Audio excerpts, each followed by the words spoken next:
Welcome to the show today with my guest, Elysia Skye, intuitive business and life coach. Thanks for being here, my friend. My goodness, I love you so much. We're gonna play.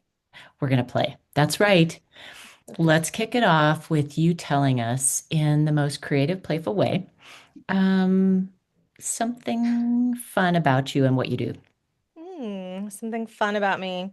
I am pretty fun, and I've been really feeling into the idea of authenticity lately and realizing that it's never been the main statement in how I talk about my work, but it's something I've always had. I've always been me. I've never been afraid to be myself in all the ways, like the wild, weird stuff and the kind, sensitive part, right? And we don't realize sometimes that our natural state of being is often linked to our zone of genius. And in the work that I've done with people over and over and over, they step fully more into their authenticity. And when you step fully into your authenticity, what do? You trust yourself more. And through all of that, and I love to talk about intuition. Our intuition comes through and we don't second guess it.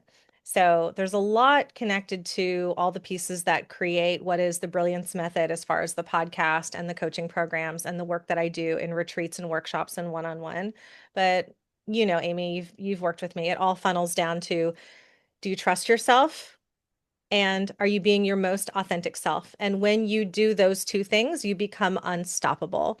And that's how and why I create action takers, because I believe that if the universe or God put a dream in your heart, it's there for a reason.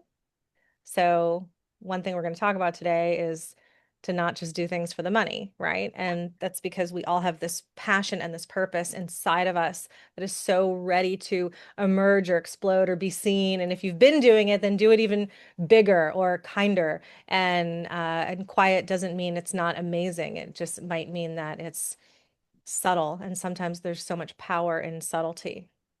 Absolutely. Mm. I know everyone can feel like the energy in what you just said, and even beyond your words, which is what attracted me to you. So I'm going to give a little backstory about how we met, because I always think this is fun, and it ties right into what you do and talk about the intuition. Mhm. So when I was a baby entrepreneur, just decided to be an entrepreneur. A friend and I decided we would host an online summit, and we put out a call across social media to see, what kind of people and coaches might be interested in doing it. And it was called the Solstice Sisters Summit. And Elysia applied, and of course she got in. And I listened to her um, talk on in the summit. And I was like, immediately, I was like, oh, I want more. I need to hear more. I want to find out what else is going on. And so that began our journey. I think that was in 2021. Yeah, it was. It was in the fall. Well, it was in the summer because it was that summer solstice. And then we started working together in the fall. And I believe my talk was on mindfulness and using Mhm. mindfulness to trust yourself more. Yeah. Yeah. Mhm. So we keep coming back to the idea of trust. And you are a lot of what I've seen about how you weave creativity into your life comes through business. You have had multiple businesses.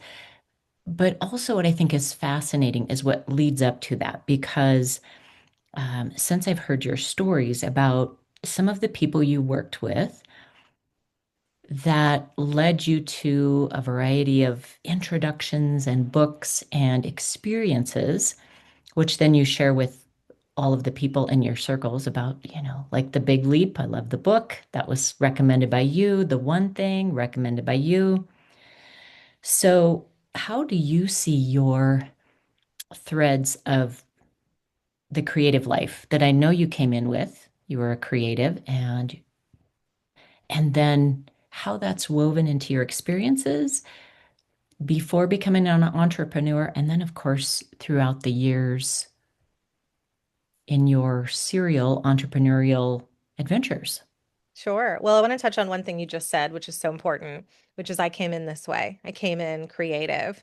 And anyone who is drawn to this show is creative. And even if you don't identify with being super creative, I've had clients say, well, I'm not an artist, or I don't paint, or I don't dance, but you're still creative in how you build your business, how you manage your money, how you decorate your home, how you choose to make your food or live your life, or just think outside the box, or try something different that maybe the social norms or your lineage or your familiar pattern structure is separate from, right? So you feel empowered to or curious to do your own thing, right? So there's so much in creativity and just who you are.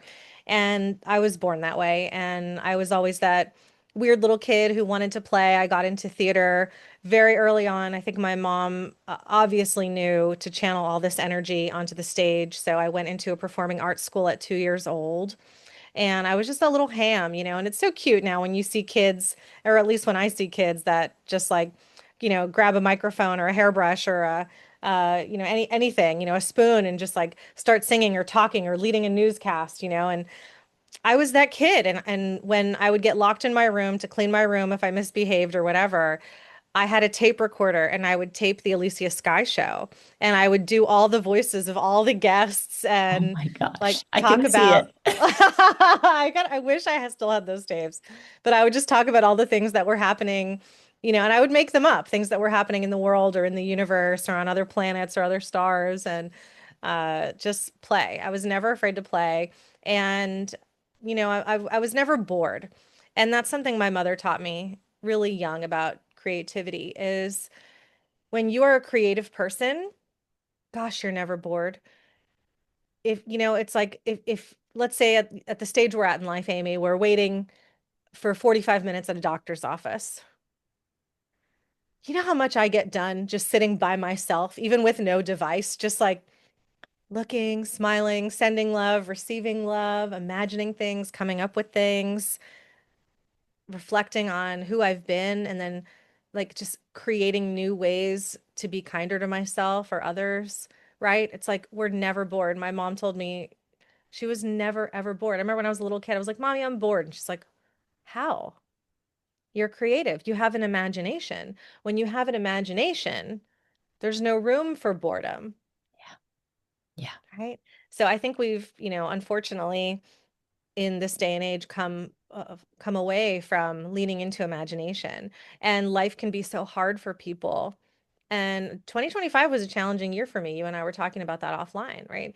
And when we go through periods of grief or trauma or hardship, sometimes on paper, it looks like we are losing hope, or, we're falling into despair. But I also believe, I'm not going to take away from anyone who that's their truth for them right now, but I also believe there just tends to be a loss of imagination, that what is possible for us, it's not just possible, it's inevitable. And that's how I've created my life. That's how I've truly manifested everything that I have, because I never ever wavered on what's possible for me. It doesn't mean I haven't changed my mind at times about things I want or the direction I've gone in my life. I have, but I never quit or gave anything up because I didn't think it could happen. Mm, good point. Yeah. I can see you as that little child with your tape recorder, uh, playing out all the parts. Oh my gosh. So that foreshadowed something to come. Do Mm. you want to speak a little bit about what you did after you graduated high school? Sure. Yeah. The second question you had was about the entrepreneurial journey. Oh, So, yes. yeah, but that goes right into that. Thank you. So, I went to LA. I kind of did a year of college, but it was broken up, and I was doing theater and psychology, which I was fascinated by and love, but I knew I needed to be in LA. And that goes back to that intuitive thought or feeling. Does it make any sense statistically? Am I going to make it as a movie star? Do I know anybody? Almost 3,000 miles across the country from South Florida. Uh, no, it doesn't make sense, but I just knew I had to go. And there were some amazing things that happened in LA in my 21 years there. I'm in Nashville now, and some really terrible things that happened there. But I met my husband, and oh my gosh, I like booked so many fun, cool parts, and I met so many amazing people. And it was just like moment after moment. Like I got there and I got my Screen Actors Guild card, like almost like within 6 months of being in LA. Like that's unheard of, and it's not luck. I looked up, well, how do I do that? And let's go back a little bit. When I went to high school, at this point, my mother had passed away. My father was just, thrown into being a parent, which he didn't really, that wasn't his jam. And so my like first day of ninth grade in high school, I was like, how do I go to college for free? And they said, well, you can take these classes and you could apply for these scholarships. And if you get good grades in these classes, you're more likely to get these scholarships, right? So some people call it calculated risk, doing something like moving to LA or, applying for college that maybe you can't afford to go to or whatever. But I call it calculated magic because when you've done a little bit of the work to look ahead and go, well, if I do these things, it is more likely this is going to happen. I took those classes, I got the scholarship. When I got to LA, I was like, what are the different roads to getting into the Screen Actors Guild? Okay, I'm going to do this, I'm going to do this, I'm going to do this. Now, do they happen for everybody? No. But I'll tell you a fun little story. I don't know if I've ever told on a podcast. So, in order to get into SAG, which you need to be in the Actors Guild to book parts that actually pay well enough to live your life and be on shows or movies that people know. So one of the ways you can get into SAG is you do background work or extra work. You're a person in the background walking down a hallway or at a football stadium or whatever. And if you are a non-union, you're not in the union, you can do as much background work as you want. It doesn't pay very well. When you're in the union, they only have a certain amount of union people on set in the background because they're more expensive. Everyone else is non-union. So if you book 3 union background roles or 1 union speaking part, you get into SAG. Now, there's hundreds of thousands of people that move to LA on a pretty regular basis, right? I don't know how many move each year at this point, but there was a lot back then. And I said, okay, I'm going to figure out how do I get booked on background shows. And I was doing them 5 days a week almost immediately. And I want to get booked as union. Well, how do you get booked as union if you're non-union? So I reached out to someone at Central Casting, which is like the biggest background casting place. And I had been working for, I don't know, a couple months at this point. Her name was Sasha. And I said, hi, Sasha. I don't know if you know who I am, but you've booked me as a background actor consistently. And I've always shown up on time or early. I am always on set the moment they call for us. I like did all the things where a lot of people don't show up or they show up late or they're not professional or they're not paying attention. And this was before cell phones, really. So it's not like now where people would be on their phone, but you'd fall asleep. You get there at 5 a.m. and they call for you and you're not there. I was on my A game, Amy, because this was my dream. This was the most important thing to me, right? And when you are so clear about what your dream is, you will not waver on it because you know beyond a shadow of a doubt that it is inevitable for you. So you have to show up and fill in the pieces, even if the script is written, if we want to get into a Course in Miracles conversation, but if the script is written or there is destiny or there's fate, you still have to show up and have the experience. So I said, Sasha, I'm serious about being an actor. Will you please, if there's an opportunity, book me union on something? And the only way for them to do that really is if they want my specific type, like a little kind of edgy, gothy looking girl or someone who has something I can do, like play the drums or drive the certain car I had or whatever, right? So she said, you know what? You've been so professional and so wonderful. I'm going to book you. And she booked me 2 times in a row on a show called Undeclared, which was a spinoff from Freaks and Geeks. And that was really fun. And then the other one was a movie. And so I got my SAG card after those 3 days. And what do most people do? Most people go, "Thank you so much," and that's it. I sent her a singing telegram to the central casting office and embarrassed her, and she loved it. And she And remembered it. she remembered, right? She remembered, and Once I was a few years older and I started producing content, I was producing shows that other people could get their SAG card on. And I remember one time a friend of mine sent a singing telegram to me to thank me because he knew this story. So anyhow, the point is go for it. Tell everybody that this is your dream. Yeah, Ask for support and show gratitude, and it'll always come back around for you. And keep giving. yeah, absolutely. And I can vouch for that is how you live your life. You know, so the clarity piece, what really stuck out to me, and I'm feeling like our listeners would love to hear more about this. So a big piece of what helped you to get to where you wanted to go is that you were clear. You knew where you wanted to go. So that's something. And I'd love to hear any practice or what helps you get clear, as well as the other piece I felt like was advocacy. So you advocated for yourself. You didn't I did. passively say, okay, well, I'm going to go there. And I guess if I don't get it, I don't get it. No, you went there, you were consistent. And then you pointed that out to a key person. Yep. Um, I love that. And I think that's often a piece that we might forget Mm, good or point. we just overlook. And so I would love for you to speak to any of that that you feel like um, would be great for our listeners to Yeah, hear. I'm here to be helpful. Absolutely. Advocacy, self-advocacy is not something, even like you mentioning it right now, I didn't realize that's what I did, right? And that's one of the things you're so great at, Amy, is you see the big picture. And because you're so creative, you see all the elements that that are needed, all the ingredients that are needed to create the main event or the dish. And this is what it is. So thank you for pointing that out. Welcome. And thank And you for there again, this is how Elysia operates. Is she sees things and reflects them back too. yeah, I just Mhm. see your magic. And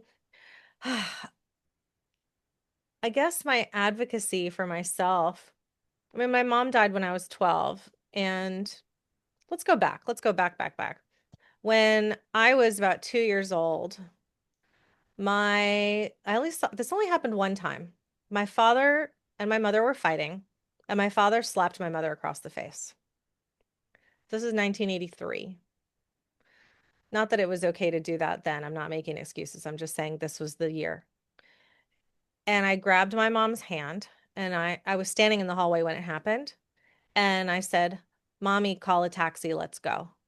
Mm, We're in our own home, yeah, I'm getting right? goosebumps as you're describing that. How did I even know what a taxi was? Probably Yeah, Sesame Street, right? yeah, So I just was, oh, this is bad. We're out, right? Whatever is best for us is what we should have. And this is not what's best for us. yeah. I don't remember if we left that night or if my dad left, but I know that we were not with my father after that moment. And then when I was 12, my mother passed away. So here I am, my sister's a teenager doing her teenage thing and also grieving. So in order for me as a 12-year-old to now navigate life, I have to tell people and everybody asked me, they asked me what I wanted. Do you want to move to New Jersey and live with your godmother? Do you want to move in with your grandparents? Do you want to move in with your aunt and uncle? What school do you want to go to? Like, it was like, oh my God, I had to make all these big decisions for myself that most 12-year-olds don't have to make. Yeah. So I had to think about that. Well, what do I want? So I've been asking myself, what do I want for a really long time, you know? And my mother was so nurturing in that regard. She put me in theater, she put me in karate.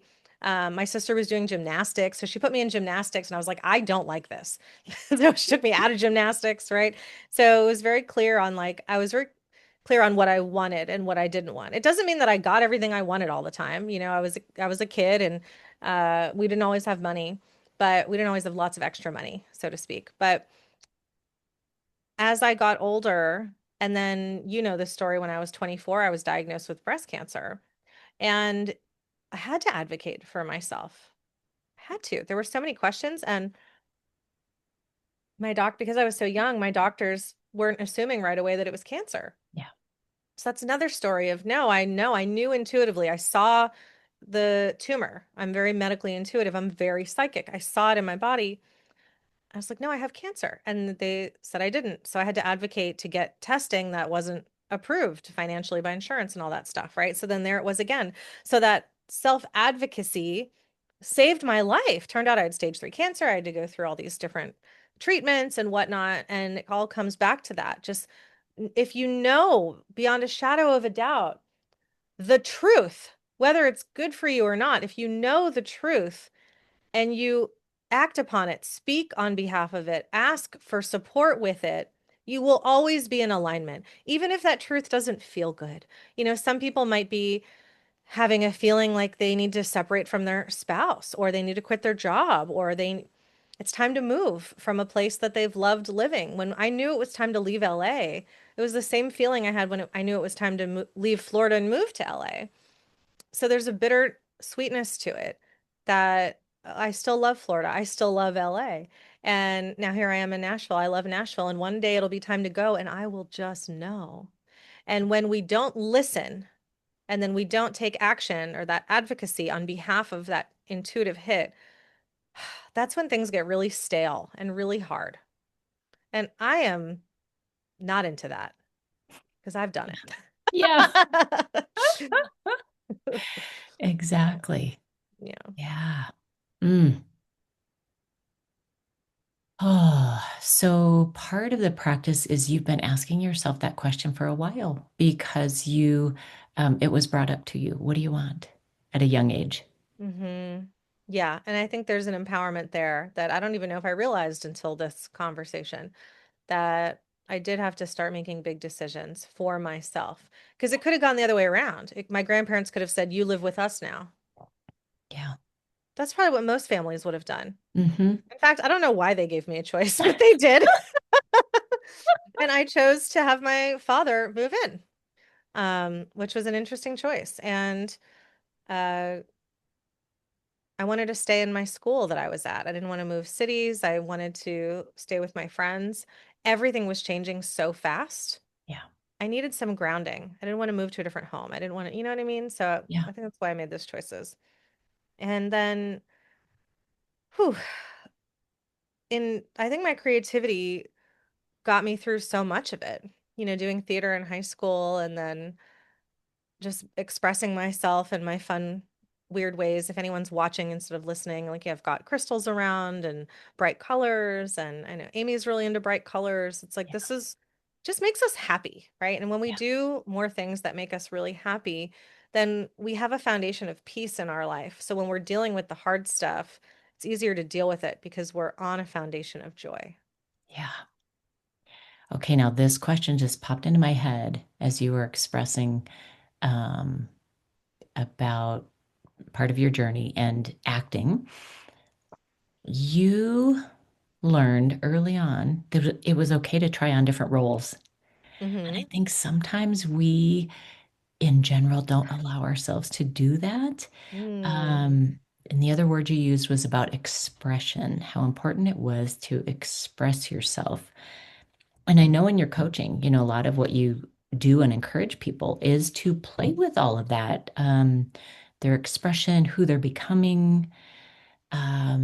Yeah, do you have any tips or advice or how it's worked out for you being flexible in that way? Yeah, I think when it comes to acting, and then I'll talk about the coaching, with anyone who has a creative profession or even holistic, I think of even massage therapists, yoga practitioners, there's so much creativity there. And any entrepreneurial journey is inherently creative. We have many roles. An artist is also usually their own accountant, their own web designer, their own I don't know, product facilitator, right? Ship their own shipping, right? Yeah, We do so many things. So we can't get bogged down by that. We have to make it part of the job, part of the fun. And that's what it's always been. And when there's been different roles that have come up in life, and I think not just as an actor, but as the role of friend, the role of sister, the role of coach, the role of, I don't have biological children, but like dog, child, auntie. all of those roles. It's like, who am I? Not just who am I to me, and that is the most important part, but who am I to these other beings, these other entities, this other environment? Who am I? How do they see me? How do I show up in the world in a way that everyone feels as loved and supported as possible? And I can't get there if I'm not feeling loved and supported as well. And it all comes back to expressing my creativity is critical, and receiving help, support, love, asking for that support, giving so much back, right? Is there an order to any of it? I think receiving comes first, right? That's the in breath. But after that, it's just about planting your feet on the ground and going, this is who I am, and this is what I have to offer. And it's enough. It's more than enough. It's magical. And some people are going to get it, and some people aren't. And that's okay. And the people who get it, we're going to have so much fun together. And the people who don't get it, they're going to have so much fun with somebody else. And that's okay too. And in Yeah. fact, that's great because we can't serve everybody. We just can't. Even the biggest movie stars, not everybody sees their movie. They're not serving everyone. And they might win an Oscar and think that they looked ugly the whole time. Like we don't know what's going on in their head, right? So we have to be kind to ourselves. Yeah. And when it comes to the coaching aspect or the personal development aspect, I had a conversation with a client 2 hours ago. At the time we're watching this, it was, I guess, 2 months ago. But she used to be a dancer, and now she works at an office. And she had said, I asked her to show me a photo because I got a feeling that there was some lack of authenticity going on in her life. And I had said to her, what do you want? Who are you? I said, first of all, who are you? And she gave me her I ams. I am creativity. I am love. I am kindness. And then I said, who else are you? And she said all these beautiful things. And at the end, she said, ugh, and I don't know who I am. I was like, you just told me who you are. How do you not know who you are? And it was like, ding, ding, ding. There's something inauthentic about how you're showing up in the world. That's why you don't know who you are. That's why you think you don't know who you are, but you do know who you are because you just told me. And it was very real. So I asked her to find a photo of a time in her life when she felt so her. She looked the way she likes to look. She's at a stage in her life that she's really proud of. She's just happy. Even if it's just a good day, Yeah. show me a photo. So she shows me a photo of her, and she's got like bleach blonde, rock star hair, like pink or something, Gwen Stefani. And she's wearing this tight, beautiful, bright colored dress and this bright lipstick, and she's being so wacky. And I was like, yeah, that's you. Like, I see you. She's like, yeah, I don't look like that anymore. My hair's this color now. And she feels that she's gained all this weight that she's not happy about. And now she just wears, she said since COVID, she's wearing just baggy clothes, right? Anyone who didn't know her on paper, yeah, looks like a more reserved version of this person. Yeah. And I said, what is it about this woman in the photo that you love so much? And she's like, well, she's carefree and she's sexy and she's not afraid to just be ridiculous. I'm like, okay, so where that girl's not gone, she's in there, right? So then we just uncover where did you put her? What's on top of it? What are these layers? Which one of these new layers that you created for safety and stability do you also love now? And let's keep those. And all the other stuff that's just protection that you don't need anymore because now you're safe, we can get rid of those. And then we merge the two. Never going to Mm. ask anybody to be someone they used to be if they don't feel that way anymore. But Yeah. so often we abandon a dream we had or a version of ourselves in our head that we thought we could be because we've settled into something to fit in or to be comfortable or because we're scared. And then over time, it's like that energy kind of rots and that just becomes who we are. And then we forget who we are. Yeah. Makes perfect sense. I get why she says, I don't know who I am or what I want Yeah. because she's in there and you just haven't looked at her in a while. So we've just brought her back out. It's like another layer. You know how sometimes Amy at my retreats will look at little me, will look at like 5-year-old you or Yeah. 6-year-old you, who were you, like me with the tape recorder. But there's another version of us, that existed before we got fired, before we got divorced, before we got sick. Who was she when she was like, I'm on top of the world? She's still in there. That's right. So there's some creative processes to bring her out. And so my guidance, there's some other stuff we don't have time to get into, I gave her today, but some little tidbits I think your audience can take away with is I said, okay, you used to love wearing bright lipstick. Why don't you wear bright lipstick now? She's like, oh, I don't want to freak out the people at the office. They're so used to just seeing me looking plain. I'm like, okay, so now you're not being who you are because you want to protect someone else's comfort. Mm. No more gardening for your neighbor. Yes. Put on the lipstick. I said, go get some fun earrings. Go get a cute headband. Go get some fun shoes. If you Yeah. have to wear boring shoes at work, put sparkly shoelaces in them. She's like, I can do those things. That'll be fun. Sometimes we just need to ease into it. It's like I'm not that coach that's going to be like, this is who you are. Let's go get the sexy dress and let's go bleach your hair today. It's like, no, that could feel really scary and traumatic too. Yeah. Okay, let's just get some bright lipstick and walk around the mall and see who Yeah. looks at us Mm. and Creative smile at permission. people. That's right. Yes. Creative permission. Thank you for putting it into Yes. words. Yes. I love that. I can just tell, I imagine she just felt lighter after all of that Yeah, conversation and more connected with herself. I hope so. Yeah, I feel so. And, I hope she's online right now shopping for some really cute shit. Right. Oh, I love it. So, before we started recording, I know one of the words that came up was this idea of passion, hmm connecting with that which lights you up. So, Yeah. again, I guess I tend to ask questions in two parts. So, the other It's okay. part I can is follow. You'll remind me if I forgot one. um, what you have to say about that, and then also just weaving it into your own life. What's coming up for you related to what lights you up, related to your own expression of your creativity? How is that coming out in this season of life coming up? Well, one thing we were talking about offline that I mentioned briefly is don't do it for the money.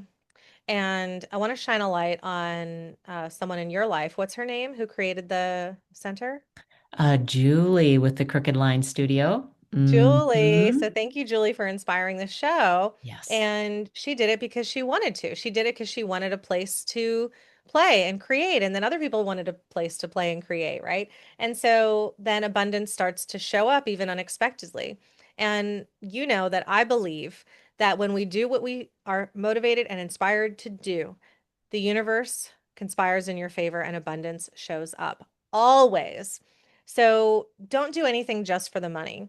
Now, if you have a very specific plan, like if you're, coming out of a divorce or whatever it is, and you're like, I'm going to go get a big girl job and just pay off my debt and pay off the house or refi the house, more power to you. Do it. There's a time and a place to do it for the money if it's a specific circumstance you're trying to heal or shape or shift.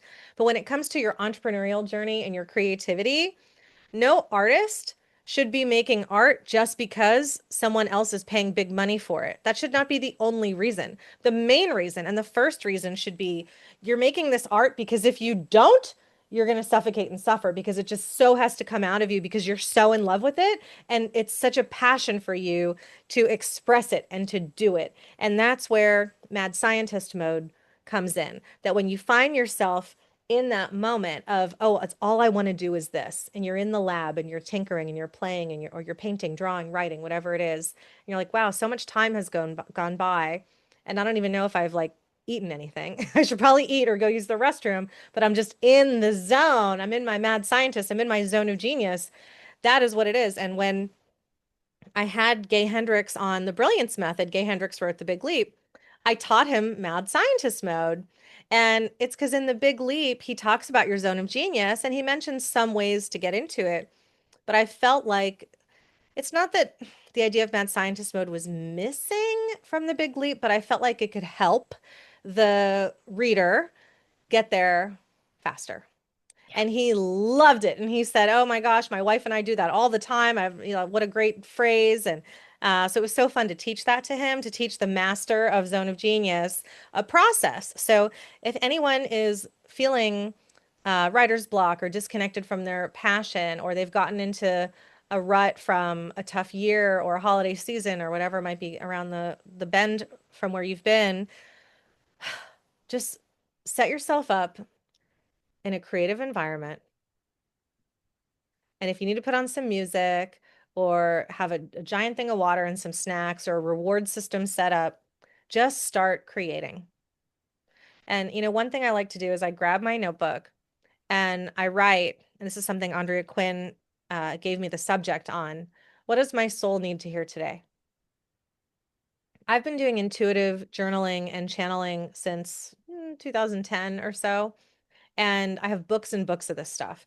But when I ask, what does my soul need to hear today?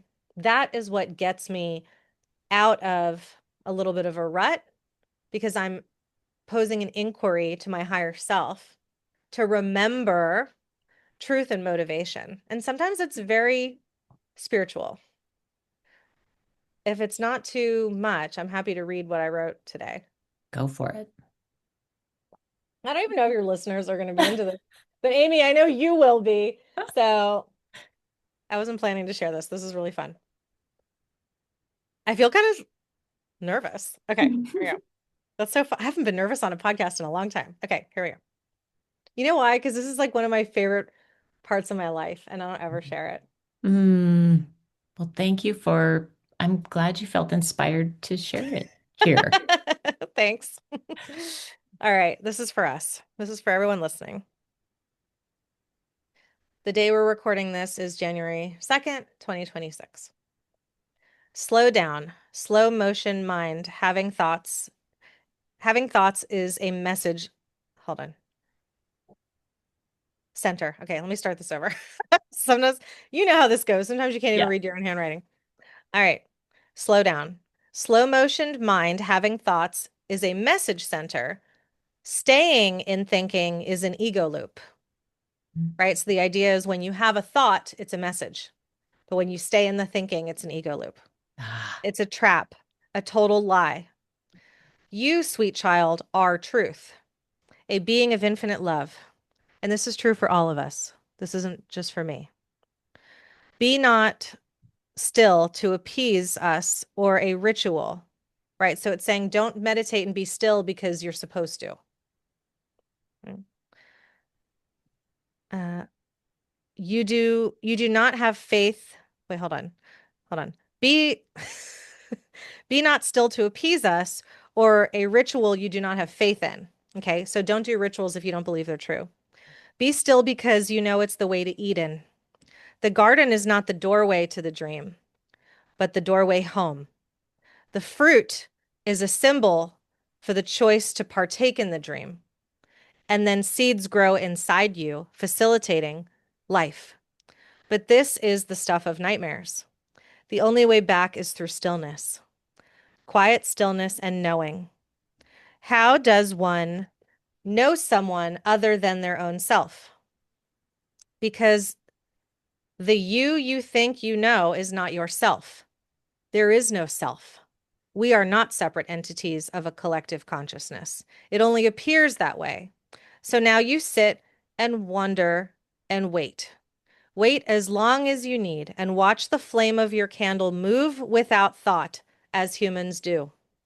Remove meaning from the mundane, because I was looking at a candle, right? And then I'm watching it and it's kind of mundane. And I'm like, oh, what does it mean? The candles, sometimes the light is going up and sometimes it's going down. And it says, that doesn't mean anything.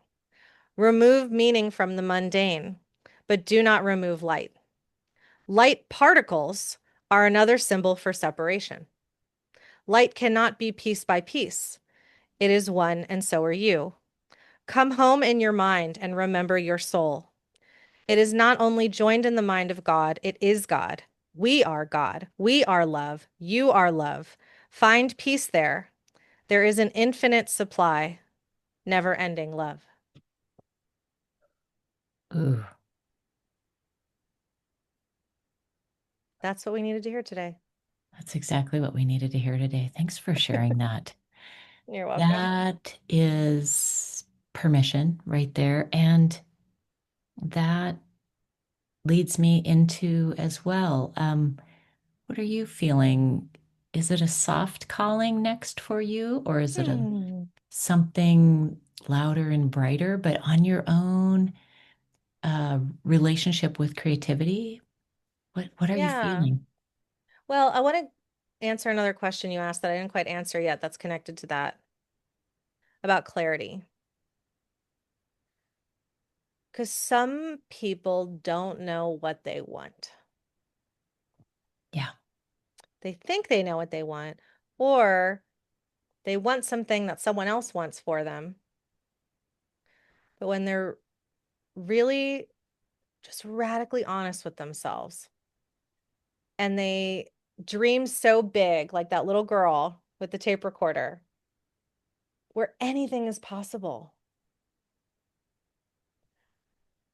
we'll find clarity. So you asked if I had a little process for that. So I'll share today.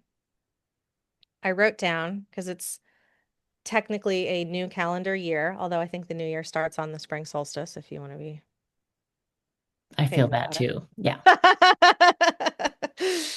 So, oh, and Andrea sent the greatest email today. I don't know if you saw it, but it was like, hey, it's the new year, but here it is, Friday, still in the cave, it says. Just because the calendar has flipped to a new year doesn't mean you have to rush into action. We're still in the season of winter. We're still in hibernation, time for rest, reflection, quiet planning, not a race to push or strive to produce. It's a season that invites you to slow down so you can hear what your life is asking you to create next. So if you're listening to this as spring is upon us, when this episode comes out, and you still feel like you've been in rest and hibernation and you feel behind because the rest of the world restarted on January 1, you are not behind. You are right on time. Amy and I are just getting started with you come the spring equinox, and it's so great. So, what do we want? What do I want? You know what, Amy, it's so fun. And I don't know if this will surprise you or not, like knowing me and working with me for so long. I've spent the last couple of weeks trying to figure out what I wanted because I do so many things. And in studying these brilliant, very wealthy, very kind, I only follow kind, wealthy people. I don't want to follow miserable, wealthy people because I don't want to be a miserable, wealthy person. I don't care about being rich if it means I'm a unhappy bastard. So the kind multimillionaires that I follow, they've all said, focus on one thing. And that's really hard for a lot of creative people and women, right? We're just inherently born, it's in our DNA to create and do many things. And that's what makes us great moms because we can keep an eye on the stove and the kid and the business and what bills are coming in and what time do we have to leave or pick this person up or whatever. Right? We can do many things. So it's natural for us to create so many things. And I'm always creating so many things. But one common thread I've seen in these really great entrepreneurs that are very successful, they focus on one thing and they do it really, really well. Remember back when you were in the Brilliance Method in my coaching program, I was talking about how, like UPS, so boring, right?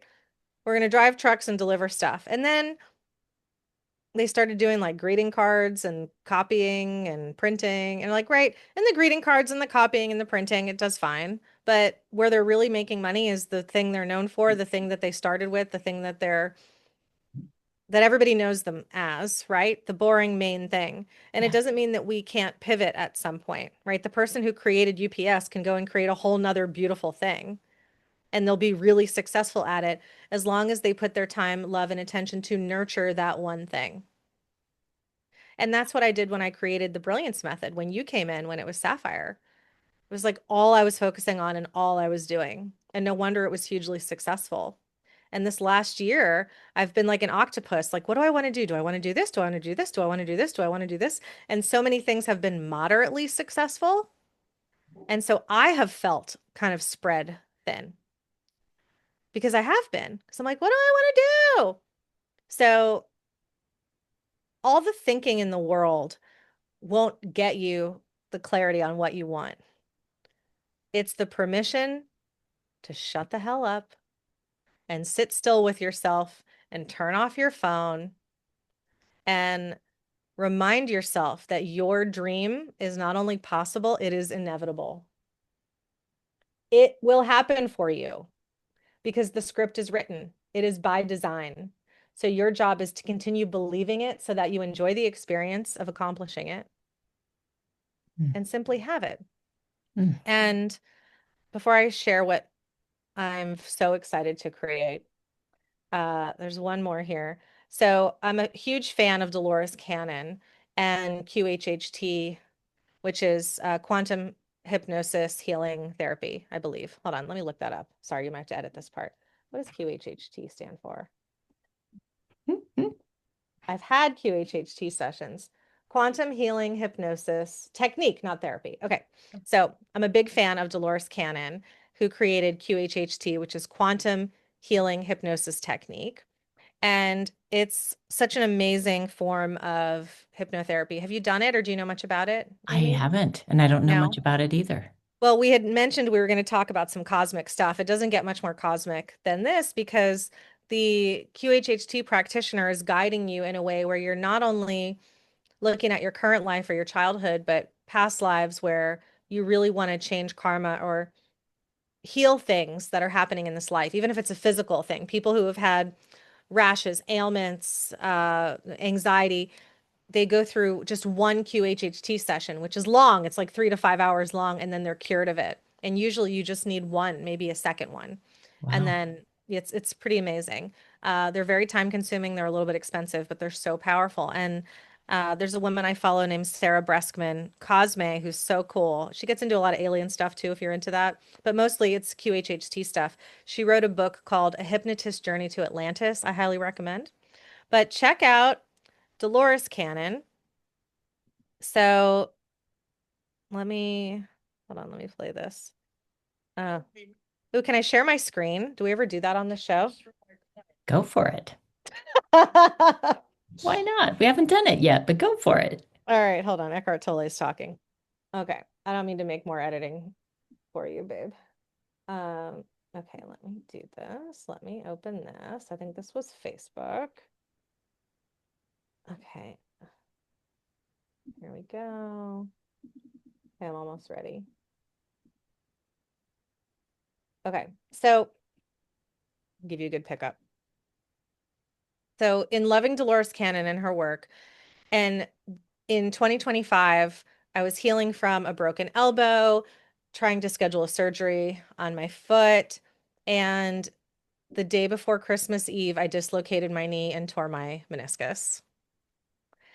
And All the joints.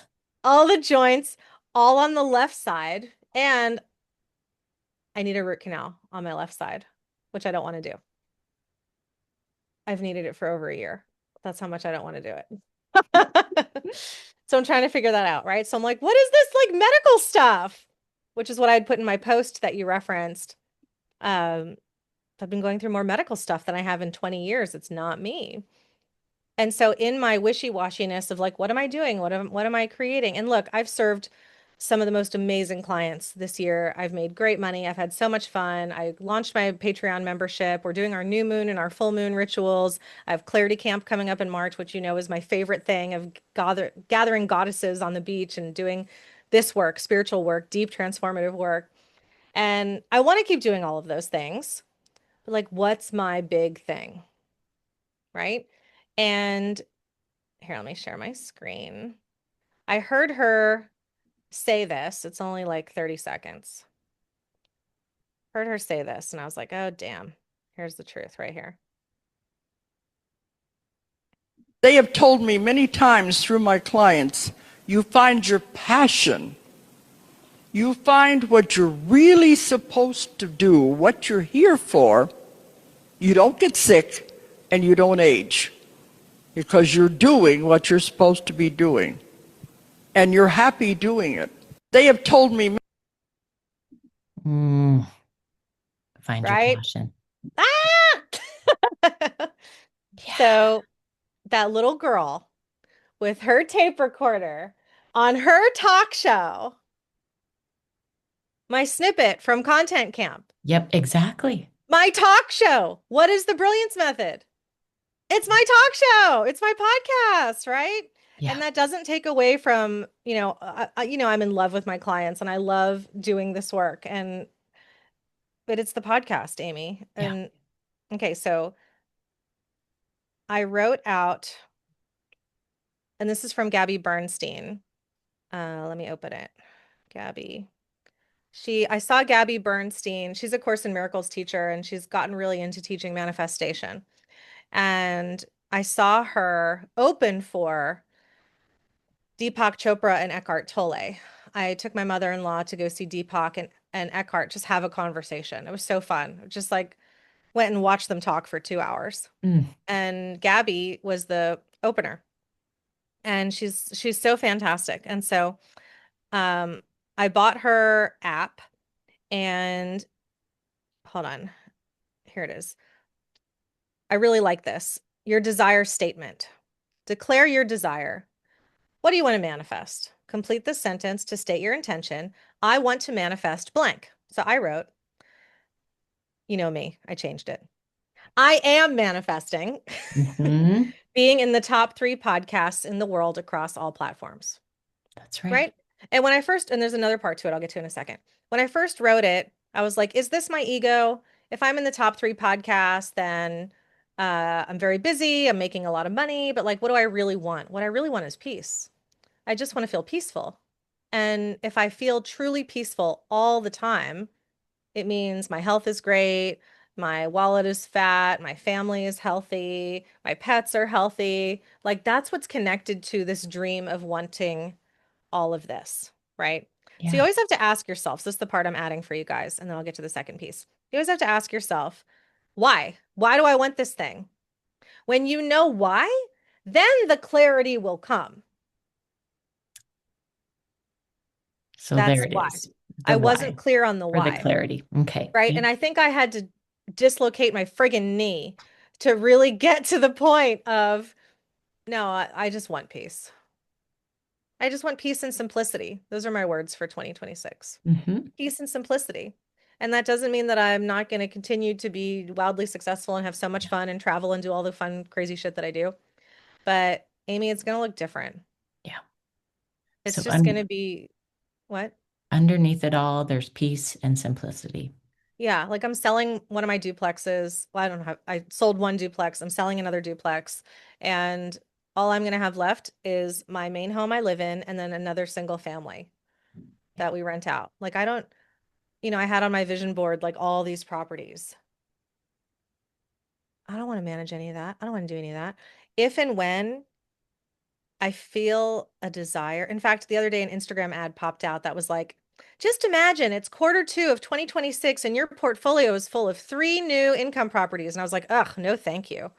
Where a year ago I was like, yes, yes, yes, that's what I want. Right now I'm like, no, unless I'm in a financial place where someone else is managing everything and all I'm doing is collecting cash, I am not interested. Yeah. Creative abundance simplicity. It's just so much simplicity. I don't want to work that hard anymore. I'm Yeah. not afraid to work hard. I don't want to work that hard for something that doesn't fill my cup the way that having conversations like this does. Yeah. Yeah. Right? It's so great to provide a vacation home for someone or a place for a travel nurse to live or like that's wonderful. It's not this. Yeah. Okay, so knowing the why. The second part of her thing, create your desire statement. Write your desire as if it's already manifested in your life. Use present tense language and make it vivid and detailed. Okay, so she gave an example, but I'll just read you mine. Ready? Will you see this for me, Amy Carlson? Hmm. Okay, thank you. The Brilliance Method podcast is in the top 3 podcasts worldwide across all platforms. My show has multiple 5 and 6 figure sponsors. We win awards and are known for helping hundreds of thousands, even millions of people trust themselves more and go for their dreams. My book is a New York Times bestseller, and I'm a global brand. My dream of having my own talk show has become a reality. I'm fulfilled in every way, healthy, wealthy, and so very peaceful. Thank you, God. Absolutely. There it is. This or something greater. That is This or something. what I learned from Elysia Skye, which I share with everyone at the end of saying what we want. This or Yeah. something greater. Yeah. Because what if there's a different dream? What if it's slightly different? What if I'm supposed to have $1 million sponsor? What if I never write the book, right? We don't know what's going to happen. So have the dream in your heart, see it clearly, but be flexible. Give the universe space to deliver it to you in a way that's even better for you than you could have ever imagined, which sometimes looks like not getting it your way, but it's getting it or receiving it in a way that's best for your soul's journey. And I have unwavering faith that that's how it's supposed to be. And I think you and I have been through enough shit in our life to know that sometimes things don't work out for a beautiful reason. Yeah. 100%. And what a that's a perfect wrap up. There it What is. else do we say? I don't know. I Uh, just thank you. Thank you. Thank you. That, yeah, I was just going to say, other than thank you, Thank you. brilliant conversation, so full of grace and gratitude and permission and clarity and authenticity. Yeah. Thank you. I hope that's what I mirror out for everyone. I want everyone to receive that and have that. And, sometimes we think that if it's so easy for us, why would anybody pay for it? Why would anybody pay to learn it? It's so easy, right? Like what we were talking about authenticity. Yeah. But your zone of genius is yours for a reason. And there are people who are ready to receive and learn from you. And you get to receive a fair or abundant, beautiful income to deliver and provide your magic. So the world is a better place. So please, please keep expressing your creativity. Please keep sharing. Please keep giving. Please keep receiving. Let's create our lives. Yes. Thank you. You're welcome, my love. Peace and simplicity. Yes, there it Yes. is.